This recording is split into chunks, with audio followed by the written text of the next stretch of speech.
Not appear that there's any kind of an effort up there yet. Now remember, oh my God. Oh my God. Okay, this is pretty good, but what if it was in a movie? Perfect. Alright, so I don't need to explain 9/11 to you, right? You got the gist? Good, because we're going to be talking about some 9/11 movies. Times when movie studios said, yeah, I think I want to profit off a tragedy today. I decided to narrow my selection down a lot just so this video didn't get too out of hand. I will be talking about 9/11 movies, films that take place entirely on September 11th or mostly on September 11th. We won't be dealing with films that focus on the aftermath of 9/11, how 9/11 happened, or films that have 9/11 as a basic plot beat in a grander story. Films like Extremely Loud and Incredibly Close, Remember Me, The Hamburg Cell, Zero Dark 30, 12 Strong starring Chris Hemsworth, all of these and more are off the list, so I better not see any of you clowns mentioning them in the comments. Also, no documentaries. There are countless of them, and I don't really want to talk about them. Also, the title of this video is Fictional 9/11 Movies. If you came in expecting to see 9/11 kids, I'm sorry. But okay, that leaves us with 4 feature films, starting with... The first movie on our list is Flight 93, simply because we're going in release order. Now, you might be thinking, haven't I heard that name before? And you're probably thinking of critically acclaimed 2006 theatrical film, United 93. That film chronicles the events on board United Airlines Flight 93, one of the 4 planes hijacked during the 9/11 terrorist attacks, and the one that didn't hit its target due to the passengers on board taking it down. Flight 93, the TV film released in 2006, is a film that chronicles the events on board United Airlines Flight 93, one of the 4 planes hijacked, and yeah, I'm just gonna stop. You get the point. Basically, it's a TV budget version of United 93. I don't know if it was a ripoff or not. It might have just been a Deep Impact, Armageddon, or Truman Show EdTV situation. But what I do know is that this movie isn't great. It's not bad. The good premise they might have stolen does carry the film to decently high places. It gets kinda tense at times, though again, that just comes from the core concept, not anything the movie does to execute it. Like, I just don't know how you can make a film like this so boring. It's crazy. I should be emotionally distraught and thinking about the severity of their situation, but I'm just not. It's probably because I don't care about any of these characters. There's nobody that's the main character, and that's fine. It's just way harder to make an ensemble cast interesting compared to a single main character. It takes a lot of care and talent. Care and talent the makers of Flight 93 didn't have or couldn't afford. The director of the film made Youngblood and Hot Dog the movie, so I don't know why this movie turned out this way. But the film spends so much time focusing on the family members of the passengers that it can't ever flesh out the actual main characters. I couldn't tell you a single defining trait about any of them, outside of like, this guy is kind of bold, this one is more timid. It's so surface level and they all blend together into a null void. This is also a problem I have with United 93, but it's more apparent here, because the filmmaking on display is just so much lesser. It makes sense, this is a TV movie after all, but still. I mean, there is genuine talent in this movie. I joked about the director earlier, but outside of him, there's people like Jeffrey Nordling. He played some characters on Desperate Housewives, Providence, Big Little Lies, and films like Tron Legacy. Ty Olsson voiced a character on Dragon Tales, so that's cool.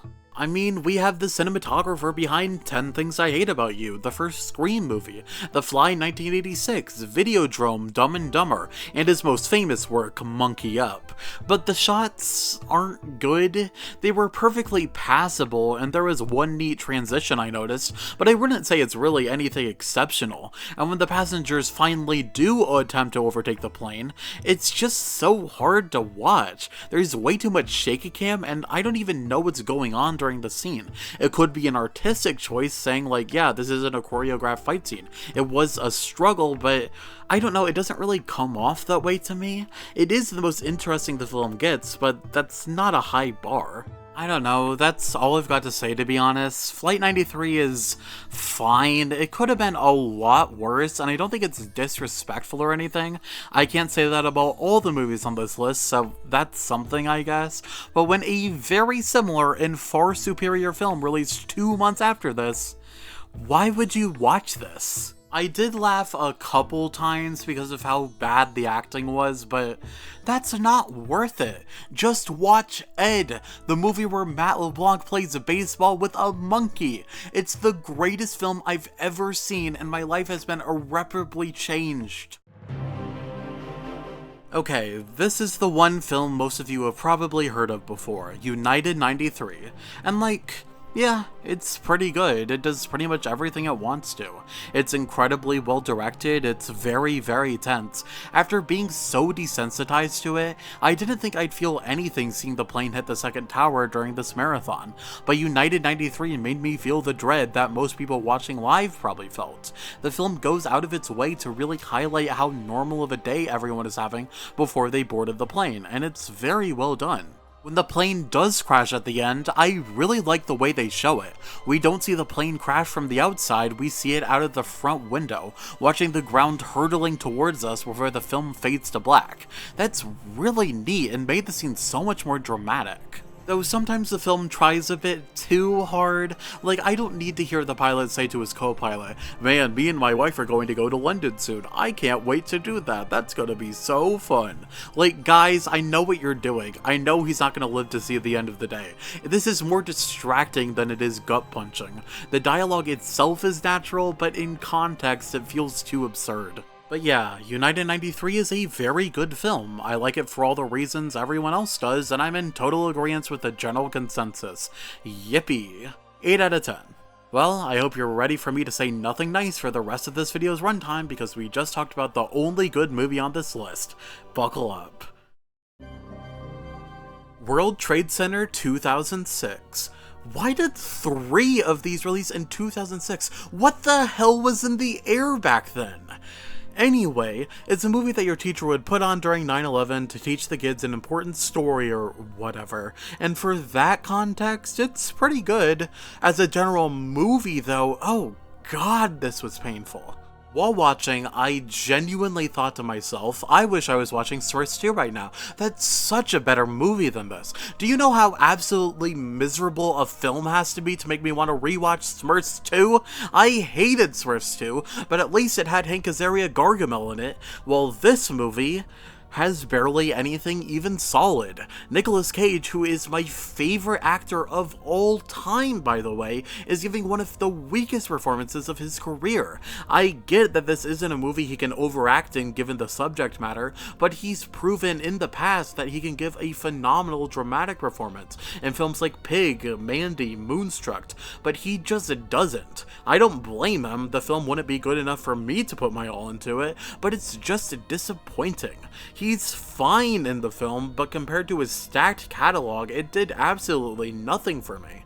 I should probably backtrack a bit and actually explain what the movie is about. So Nicolas Cage and Michael Pena are cops that arrive as first responders during the 9/11 terrorist attacks, and when the second plane hits the second tower, they get trapped under a bunch of rubble. The rest of the film is them trying to stay alive and wait for the rescuers. This is based on a true story. John McLaughlin and Will Jimeno were some of the very few people who escaped the rubble of Ground Zero. And that's cool, it's an interesting story.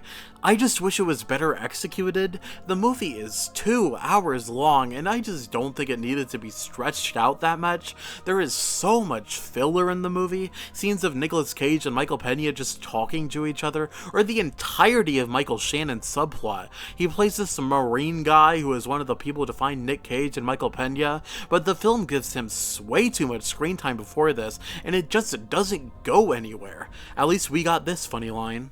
It's like God made a curtain with the smoke, shielding us from what we're not yet ready to see. This movie is so weirdly edited. There are so many fade to blacks, and it just pulls me out of the scene every time it happens. There's this shot of Jesus, I guess, about halfway through the film, and then 5 minutes later they show the same shot again. I guess if I had to be positive about this movie, I thought Maggie Gyllenhaal was pretty alright. She plays Michael Peña's wife, and I think she does a good job of portraying the grief of potentially losing your spouse to a plane hitting a building. When Nick Cage and Michael Peña are initially trapped in the rubble, there's actually a third cop down there with them, Jay Hernandez. But he eventually dies, and that was at least interesting. The film didn't do a great job of making me care about him, but it's better than nothing. The movie does admittedly get a lot more compelling in the last 30 minutes or so, because that's when they actually start a rescue mission to save Nick Cage and Michael Peña. It's not tense or anything, but it's at least engaging. It's just also not worth sitting through the 90 minutes of nothing to get to it. There's also some really weird moments during the last 30 minutes, like Michael Peña telling the rescue people to cut off his legs so they can more easily save him, but then they just don't, and then he gets saved anyway, so what was the fucking point? I don't know, World Trade Center isn't a terrible movie, I guess. It's just incredibly mediocre, dull, and boring. I do think I liked Smurfs 2 more than this, but I'll concede and say that this is a much more competently made film in pretty much every way. I really wouldn't recommend it, but it's not the worst movie I had to watch for this video. I mean, it did have naked Nicolas Cage in the first 20 seconds of the movie. Not many other films can claim they have that. 3 out of 10. Do better next time. 9/11 2017 tricked me. The first 10 minutes of this movie are pure comedy gold. Really, Jeffrey? You're gonna do this in the 9th hour? It's the 11th. What? You're supposed to say the 11th hour, not the 9th. Are you kidding me? But then, the plane hits the first tower, and the movie goes up in smoke. Nothing happens in this entire 90-minute film. The main plot is that Charlie Sheen, which, yes, it's very funny that he's in this movie, Gina Gershon, the guy who played the Taco Man from Turbo, Wood Harris, and Dahlia Waingore are stuck in an elevator when 9/11 happens. Chaos ensues. Well, actually, no, because, again, nothing happens in this movie. None of the characters really get pissed off at each other. Nobody has to eat someone else's leg. They kind of just sit in an elevator and ramble on about their sad, sad lives. Finally, at 50 minutes into the film, they're actually forced to do shit because smoke starts pouring into the elevator. And it's fine from that point on, but my lord, is it not worth trudging through the nothingness that is this film's first 2 acts? It's not even like the last act is any good. I give it like a 3 out of 10 because I do not care about any of these characters, but hey, it's better than the rest of the film. So Charlie Sheen and Gina Gershon play a divorcing husband and wife, and the main emotional core of the story is them coming to learn to love each other amidst 9/11. Nothing like a terrorist attack to save a marriage. But I mean, at least this movie is somewhat realistic. Charlie Sheen has been divorced 3 times. But yeah, that's the main story. I'm just gonna ramble on about the dumb shit I noticed in this film because I have nothing more to say about the actual core of it. There's this moment where Wood Harris tells Charlie Sheen that the reason he's rich is because he's white, and afterward Gina Gershon stares into the camera and goes on like a 2-minute speech about how he shouldn't criticize rich white people because we don't know what they've been through to get where they are, and how they're good people because they give to charity, and actually some of them didn't come from money, and pulled themselves up by their bootstraps. It's infuriating to watch. It's like how a kid show will just say the message of their episode out loud, but it's even less subtle somehow. Another thing I noticed, when everyone's going into the elevator at the start, there's this random lady who is like, I'll take a different elevator, after hearing it's going up. The film gives her a lot of attention, so I was very confused because I don't know who that lady is. I thought she would come back later, but no. So after watching the movie, I looked it up and found out that that's Katie Couric, someone I've never heard of before, but apparently she was one of the news anchors who broke the news on 9/11. And that is so fucking funny. The very concept of a 9/11 movie having a cameo in it is simply incredible. Like I said, the first 10 minutes of this movie are comedy gold. After the plane hits the building, Charlie Sheen says, The fuck was that? and then it cuts to a scene of Whoopi Goldberg saying, How was that?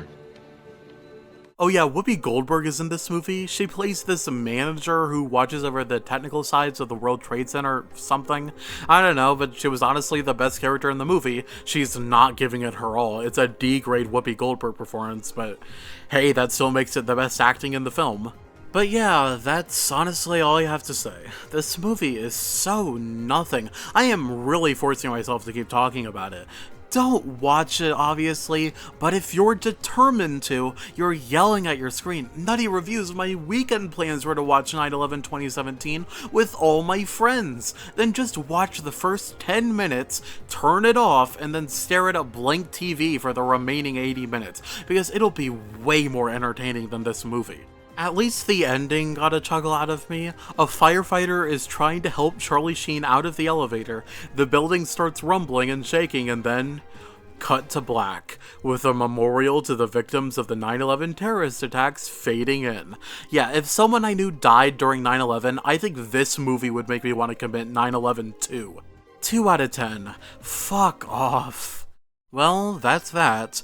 I really hope I didn't seem too disrespectful during this video. Despite my joking around, I obviously think 9/11 was a tragedy, and my heart goes out to everyone who was ever hurt by the attacks.